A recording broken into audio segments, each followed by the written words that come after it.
যুব শক্তির সাথে যুক্ত হওয়ার সবচেয়ে বড় কারণ যেটা, যে মূলত বাংলাদেশের যে রাজনৈতিক সংস্কৃতি, এই সংস্কৃতির বাইরে আহ, বাংলাদেশের রাজনীতির যে পুরানা যে রীতিনীতি, এই রীতিনীতির বাইরে জাতীয় যুব শক্তি নতুনভাবে এগোচ্ছে এবং নতুন রাজনৈতিক বন্দোবস্তের জন্য এসেছে। যেখানে অন্যান্য রাজনৈতিক দলগুলোতে দেখা যায় যুব শক্তিকে ব্যবহার করা হয় বিভিন্ন দখলদারিত্ব, মাদক সাম্রাজ্য এবং মাফিয়াতন্ত্রের কাজে।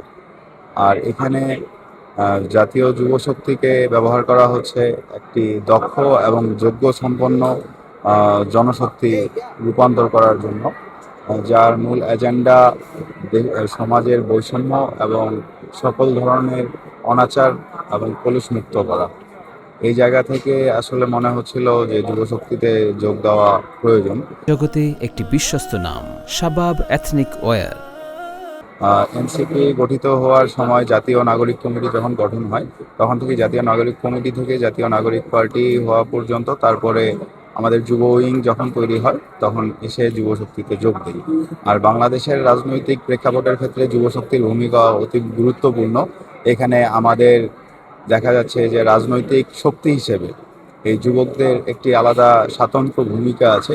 এই স্বাতন্ত্র্যতা রক্ষা এবং যুবকদেরকে হলো যোগ্য এবং দক্ষ করে তোলার জন্য যুবশক্তি কাজ করে যাচ্ছে। তারা যদি সন্ত্রাসী গোষ্ঠী হয়, তাহলে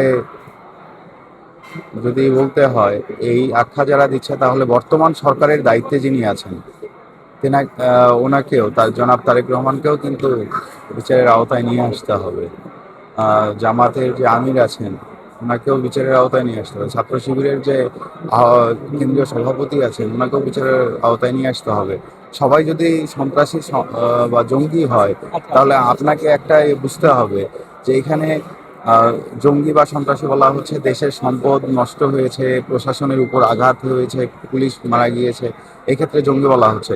কিন্তু যেই পুলিশ সদস্য 10 জনকে 100 জনকে হত্যা করছে, সে সেই জায়গা থেকে সেই পুলিশ যখন জনরোষের শিকার হয়ে মারা যাচ্ছে, হত্যা হচ্ছে, তখন কি এটা সন্ত্রাসী কার্যক্রম বা জঙ্গি গোষ্ঠীর কার্যক্রম বলে আখ্যায়িত করা যায়?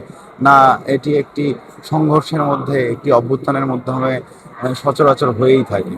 আর কেউ যদি সন্ত্রাসী গোষ্ঠী বা জঙ্গি গোষ্ঠীর কার্যকলাপ বলে থাকে, তাহলে তাকে আগে বিগত 17 বছরের রাজনৈতিক কার্যকলাপ দেখতে হবে। হাসিনার স্বৈরাচারী কায়দায় যে ক্ষমতা দখল করেছিল, সেই সময়কালটার দিকে তাকাতে হবে। সেই সময়কালটায় কি তাহলে সবকিছু সুশীল ছিল?